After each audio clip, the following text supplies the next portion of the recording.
थोडंसं पुढे येऊन आम्ही रिक्षाचे 150 रुपये तर वाचवले, पण रिक्षावाला सारखाच कुठे ना कुठे थांबत बसलाय. आता कुठेतरी परत कुठेतरी गेला मध्येच. पाण्यात जाणार, सोडू नकोस. सोडू नका हात माझा.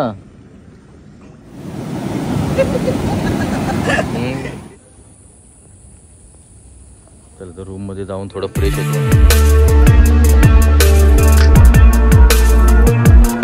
नमस्कार मित्रांनो, मी किरण पाष्टे आणि आपलं स्वागत करतोय आपल्या मराठी यूट्यूब चॅनलमध्ये. आज चाललोय आम्ही गोव्याला. लास्ट 2018ला गेलेलो, त्यानंतर कोकणातले क्रिएटर आहेत त्यांच्याबरोबर गेलेलो. आम्ही जास्त असं काही फिरलो नाही. चलो आता चुनाटी स्टेशनला तिकीट वगैरे काढली आणि पनवेलवरून आमची गाडी आहे.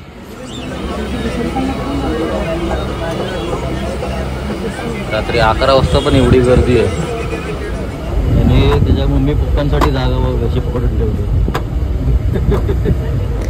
चला शेवटी गाडी येईल. आता 12:50ची गाडी होती, 10 मिनटं लेट आली आणि काहीच अनाउन्समेंट नाही.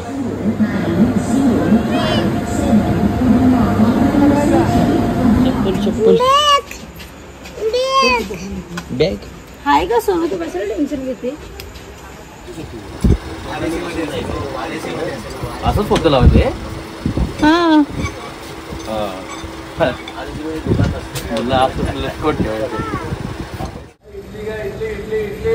रत्नागिरी आलाय आणि गाडी आमची 1.5 तास लेट झाली. नाश्ता घेतलेला आम्ही खाण्यासाठी ट्रेनमध्ये, तर आता सकाळी खातो. सकाळी गरज लागली त्याची. ट्रेन 8:40ला थिरुमला पोहोचणार होती, तर अजून आम्ही कुडाळलाच आहे आणि 11 वाजलेत. 3 तास ट्रेन लेट झाली आणि ऑलरेडी मी त्या रिसॉर्टला संकेतला तिकडे ऑलरेडी बोलवलं आहे. मला वाटलं मी टायमात पोचेन. ते सकाळी 6ला निघालेत आणि 2 तासात तिथे पोचले पण. आणि तिथे आता त्यांना रूम वगैरे दिले तिकडे. म्हणजे रात्री बरोबर ट्रेन भेटली, पण झोपेतून जसं उठलो सकाळी तेव्हा बघतो जायला ट्रेन लेट झाली. मला वाटतं पावसामुळे क्रॉसिंग लागतं. कोकणातल्या ट्रेन अशाच लेट होतात पावसामुळे. हो का? साहेब जसं प्रवास करत नाही त्यामुळे त्यांना माहिती डायरेक्ट इथनं निघाल की स्टॉपवरच जाणार. असं नसतं, कुठली पण ट्रेन पावसात एवढी लेट होते. ओके. 3 तास 15 मिनिटं ट्रेन लेट होती. समोर टॅक्सी स्टँड आहे. भाऊ किती रुपये आता घेत आहेत जायचे तिकडे? टुकटुकचे 950 रुपये सांगत आहेत. खाली एकाने सांगितलं तिकडे कुठे बस भेटतात. आता बस शोधू भेटतात की नाही. बसनी काहीतरी 20 रुपयात जाऊ आपण. तर रिक्षा भेटले आता आणि भाडं 800 रुपये सांगितलंय. चला निघू आता रिसॉर्टला. किती वेळ लागतो पोचायला? पाऊण तास. थोडंसं पुढे येऊन आम्ही रिक्षाचे 150 रुपये तर वाचवले, पण रिक्षावाला सारखाच कुठे ना कुठे थांबत बसलाय. आता कुठेतरी परत कुठेतरी गेला मध्येच. किंवा 2 ठिकाणी थांबवलं. एकदा पेट्रोल भरायला थांबवलं आणि दुसरं आता कुठलं तरी गॅलन घेऊन गेलाय. तो कुठे गेला माहीत नाही. तर 150 रुपयाच्या वाचवायच्या नादात हा असा आम्ही करून बसलो. टाइमपासवाल्या माणसाच्या रिक्षात बसलो आम्ही.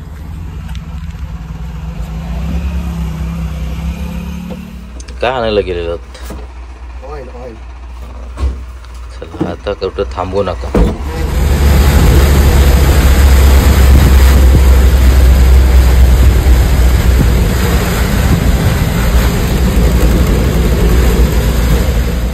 घेतो बॅग घे.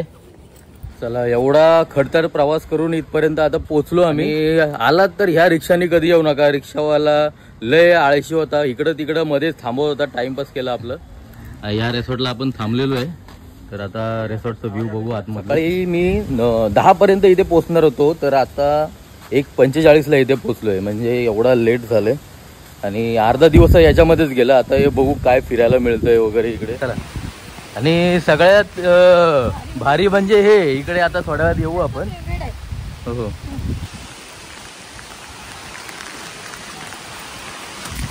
फुल एकदम ग्रीनरी मध्ये आहे. चला आता इथे राहायचंय आपल्याला. आमची रूम कुठली आहे? काय मग काय बोलतेस? डायरेक्ट आलो आणि एवढी भूक लागलेली, जेवायला बसलो. स्टार्टर मध्ये चिली मागवलंय. सोडू नका, सोडायचं नाही. पाण्यात जाणार, सोडू नकोस. सोडू नका हात माझा. पप्पी दे पप्पाला.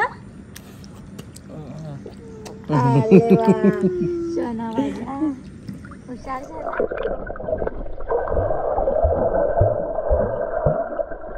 पोचलोय आपण आरंबोळ बीच वरती. हा एंट्री पॉइंट आहे आणि आश्चर्याची गोष्ट म्हणजे हे तुम्ही बघाल ज्या खूप लुप्त होत चालल्या आहेत चिमण्या, म्हणजे मुंबईत तर बघायलाच मिळत नाही आणि गावी पण दिसतच नाहीत कुठे. खूप दिवसांनी मी बघितलेत, खूप म्हणजे खूप दिवसांनी, वर्षांनी, ते पण एवढ्या प्रमाणात एकाच ठिकाणी.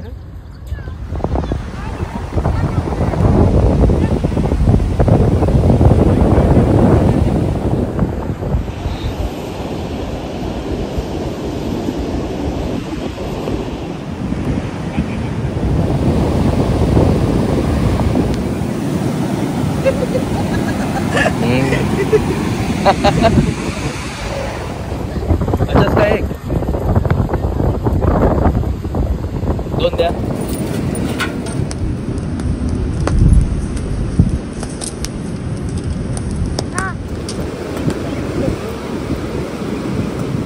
आता काढतायत पुन्हा. तर पुन्हा आता रिसॉर्टमध्ये आलो आणि संध्याकाळचा रिसॉर्टचा व्ह्यू बघा हा कसला आहे. फुल एकदम भारी वाटतंय. स्विमिंग पूलमध्ये पण लाईटी आहेत.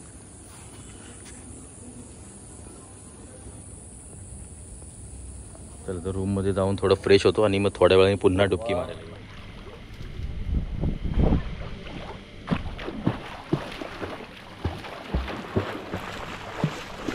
गोवा आरंबोळमध्ये हा रिसॉर्ट आहे आणि या रिसॉर्टचे ओनर हे मराठी आहेत, गार्गी वर्तक त्यांचं नाव आहे आणि मुंबईला असतात आणि कधी इकडे असतात ते. आणि जर तुम्ही कधी गोवा फिरायचा प्लॅन केला आणि जर आरंबोळ साईडला आलात तर या रिसॉर्टला नक्की व्हिजिट करा. मी खाली नंबर मेन्शन केलेला आहे, तिकडे तुम्ही कॉन्टॅक्ट करू शकता. तर रात्रीचं आम्ही दाल खिचडी मागवलंय आणि तुम्हाला या हॉटेलला आतमध्ये पण म्हणजे रूममध्ये पण जेवणाची सोय आहे, भेटू शकते.